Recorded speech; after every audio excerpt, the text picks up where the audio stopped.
Assalamualaikum warahmatullahi wabarakatuh. Perkenalkan, nama saya Auranisa Reveriana dari kelas G Penganggaran Perusahaan dengan NPM 10090320113. Di sini saya akan membahas mengenai anggaran biaya umum dan administrasi.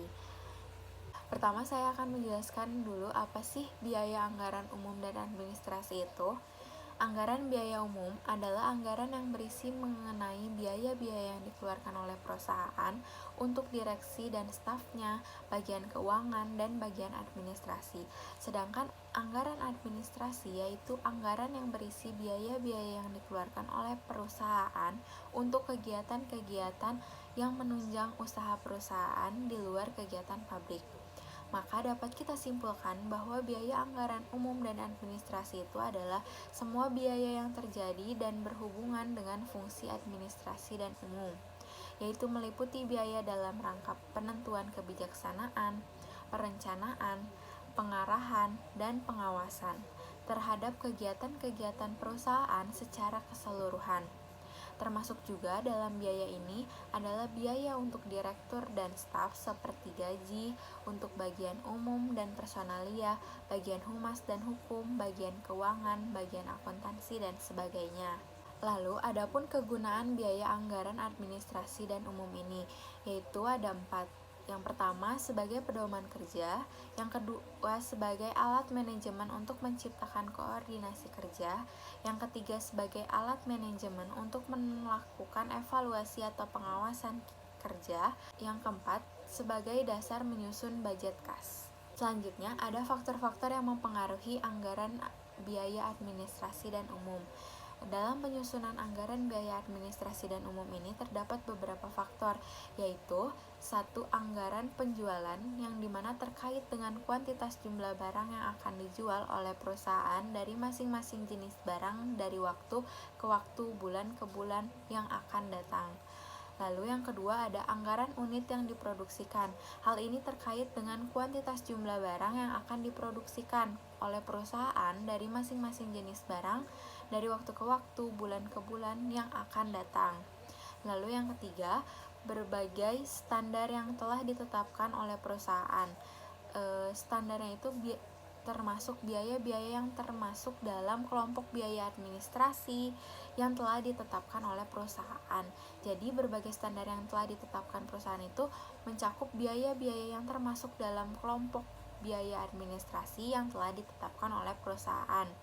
Yang keempat adalah sistem pembayaran upah atau gaji, yang dimana sistem ini telah ditetapkan atau ditentukan oleh perusahaan, terutama upah yang terkait dengan bagian administrasi.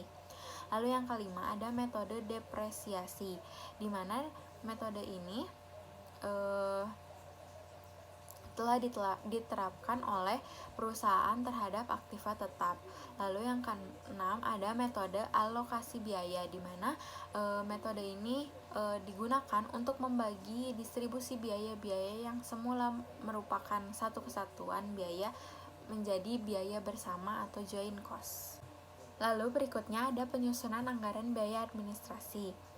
Dalam penyusunan anggaran biaya administrasi ini terdapat komponen biaya administrasi yang terdiri dari 3, yaitu biaya tetap, biaya variabel, dan biaya semi variabel, di mana biaya tetap ini bersifat tetap seperti depresiasi dan gaji karyawan.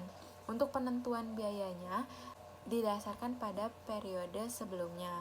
Sedangkan biaya variabel yaitu seperti kertas, alat tulis, dan peralatan yang habis pakai lainnya.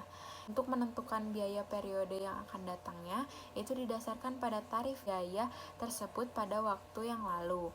Lalu yang ketiga itu adalah biaya semi variabel, di mana biaya semi variabel ini bersifat semi atau seperti pemeliharaan gedung, di mana penentuan biayanya itu didasarkan pada analisis terhadap biaya tersebut. Lalu yang terakhir adalah langkah-langkah penyusunan anggaran biaya administrasi dan umum. Terakhir adalah langkah-langkah penyusunan anggaran biaya administrasi dan umum. Langkah-langkah dalam rangka penyusunan standar biaya administrasi dan umum ini terdiri dari 6 langkah, yaitu yang pertama observasi dan analisa pendahuluan. Ini merupakan langkah yang sangat penting karena ini tuh dapat membantu mengeliminasi kelemahan-kelemahan yang sifatnya rutin. Yang kedua adalah memiliki fungsi atau kegiatan yang disusun standarnya. Misalnya ketika akan melakukan kegiatan itu standarnya atau budgetnya sekian persen. Lalu yang ketiga adalah penentuan satuan standar pengukur kegiatan. Yang keempat, menentukan metode dan perhitungan dasar. Yang kelima, testing atas biaya standar. Yang keenam, aplikasi akhir. Mungkin cukup sekian yang dapat saya sampaikan. Mohon maaf apabila ada salah kata. Wabillahi taufiq wal hidayah. Wassalamualaikum warahmatullahi wabarakatuh. Terima kasih.